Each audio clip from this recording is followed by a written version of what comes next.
think it depends on one's personality, that what the success means to you. Is the success 100 or 1000 crores or 500 crores, or a deep satisfaction of your own work within you, the way you wanted to see that film, it's made like that, it's appreciated, it recovered its money, you are again in demand, or what desire you are looking for? Because if you become desireless, then you will be Buddha. But if you have desire, so what do you desire the most? If you really desire that I don't care, all my friends, or you keep that circle around which says this is a great thing, that you make a bad film, you make a trash film, the people don't like it or the critics don't like it, but it's 500 crores. So if that gives you satisfaction, that power, because of three things: power, money and fame. So our industry is made of all these three vices.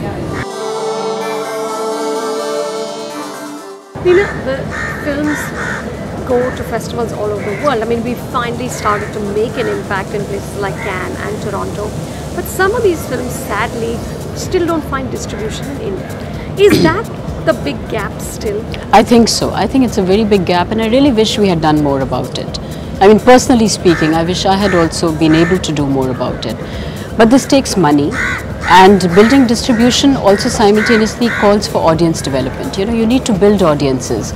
We have a very sensitive audience, but our audiences are not exposed to different kinds of cinema. They're exposed to a particular kind of cinema.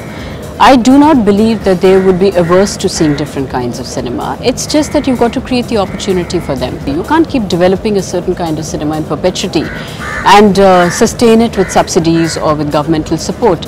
It has to at some point of time translate into business. For me, that's I think the fundamental responsibility of NFDC, and I would like to certainly see us play a more active role in distribution.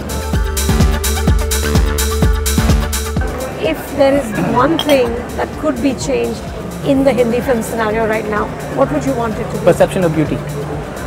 That's what bothers you the most? Because that idiotic, dumb-ass perception of beauty, which is a derivative of the worst aspects of our colonial past, makes us ignore genuine talent, acting talent from all over the country, and go for photogenic people with 1/10 the caliber. Do I have the freedom to cast a dark-skinned female lead in my film? Depends on what the budget of your film is. Exactly. In India, there are a lot of people who would think that beauty is fair skin, and in that scenario, when I cast a female lead or a male lead who is dark-skinned and yet talk about beauty, there will not be many takers for that. We are essentially a dark-skinned people, or India is a lovely country of all colors of skin. And look at this room. What a lovely room. I mean, when I go to Europe, it's all pink, pink, pink, pink, pink, pink. It's like a, salmon showroom, You and Dibakar are almost like Shyam Benegal and Govind Nehlani of independent. Which one is which? That's very important.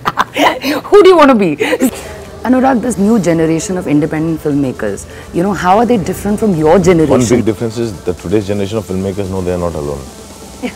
See, because when we were making movies, we actually felt that we were alone.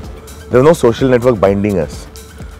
Till we did not start blogging on PFC, a lot of like-minded people did not come together.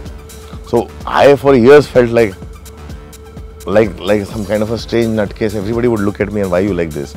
And I did not connect with filmmakers like me from world over. And it happened over a period of time. Today's filmmakers are there, and this social network, there are audience that are empowering those filmmakers, saying that we are with you. But this empowerment has to translate into revenue, because unfortunately, filmmaking is the only art form that costs money. I don't think the problem is with the viewers. The problem is with the path between a filmmaker and a viewer. It is distribution and exhibition, both ways. Currently the system is where distributors take the film and put it out, and exhibitors give 20 shows to a big film, 2 or 3 shows you have to fight for a small film. Those show timings are the most crucial.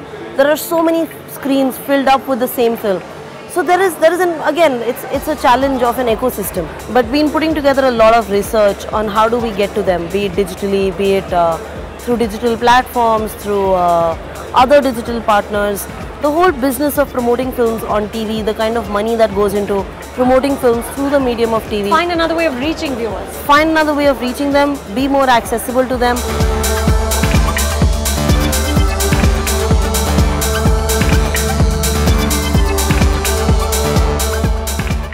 Subscribe to the Film Companion and get your film fix.